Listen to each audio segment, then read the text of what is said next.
উপস্থাপিকা অপবিশ্বাসকে প্রশ্ন করেছিলেন, ইদানিং আপনি অনেক বেশি পরিবর্তন হয়ে গেছেন। এই পরিবর্তন হওয়ার কারণটা কি?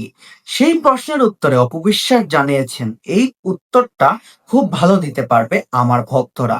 কারণ আমার ভক্তদের চাওয়া পাওয়া সবকিছু আমি বুঝতে পারি। তাদের চাহিদা অনুযায়ী আমি পরিবর্তন হয়েছি। আমার ভক্তরা চায়নি যে আমি শাকিব খানের পিছনে আর ঘুরঘুর করি। আমার ভক্তদের চাওয়ায় আমি শাকিব খানকে ত্যাগ করে দিয়েছি। এখন আমার জীবনে শুধু আছে আমার ছেলে জয়।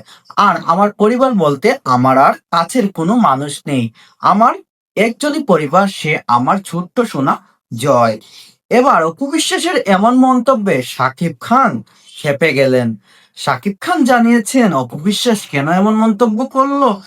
আমি অপু বিশ্বাসের সাথে কি করেছি? অপু বিশ্বাস তো আমার রানিং স্ত্রী। কিন্তু হ্যাঁ, কিন্তু না, অনেক আগেই তাদের মধ্যে দূরত্ব সৃষ্টি হয়ে গেছে।